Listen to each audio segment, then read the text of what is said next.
Il y a beaucoup de cris dans des salles d'accouchement, mais le cri d'une femme qui perd son enfant, c'est pas le même.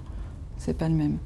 C'est quelque chose vraiment qu'on n'oublie pas, et ça n'a rien à voir avec le cri d'une femme qui est en train d'accoucher et puis qui est en train de donner la vie.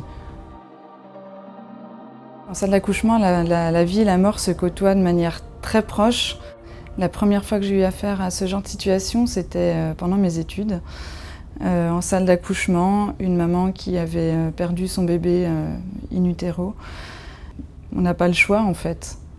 On doit assurer, on doit être là avec cette maman. C'est tellement prenant qu'une fois rentré à la maison, on est comme vidé de toute notre énergie. Pour essayer de leur faire entamer à ces parents-là le deuil le plus facile, si je peux dire ça comme ça, possible, on va essayer finalement de leur fabriquer des souvenirs de cet enfant. Donc on va faire par exemple des petites empreintes des pieds sur une carte qu'on va leur remettre par la suite. Si c'est un bébé qui est assez grand, on peut couper une petite mèche de cheveux aussi, qu'on va coller sur une carte également. On va faire des photos de cet enfant, et puis des photos qu'on va essayer de faire le plus joli possible, donc d'un bébé qui est habillé déjà, porté dans les bras, des photos par exemple que des pieds du bébé, que des mains. Alors, on essaye vraiment de faire des jolies photos et puis de remettre tout ça aux parents après qui vont pouvoir garder ça comme souvenir de leur enfant.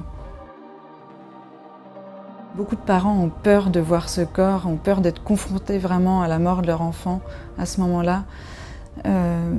Mais la plupart acceptent finalement de le voir. C'est très rare les parents qui ne veulent pas voir leur enfant. Les parents vont devoir faire le deuil d'un bébé finalement qu'ils n'ont jamais connu. Donc c'est pour ça aussi qu'on encourage vivement les parents à voir le corps de leur enfant. On les rassure sur le fait que ce corps va être le corps d'un bébé normal la plupart du temps, juste plus petit, mais c'est un corps qui est formé avec des bras, des mains, des jambes, des pieds, un visage qui est tout à fait formé. En salle d'accouchement, on garde les corps à peu près 24 heures maximum. Ensuite, ils sont amenés à la chapelle du CHUV, et puis là, s'ils veulent le revoir, ils peuvent le revoir pendant quelques jours, pendant une semaine à peu près. Et puis ensuite, selon ce qu'ils ont choisi pour leur enfant, il va être pris en charge par les pompes funèbres.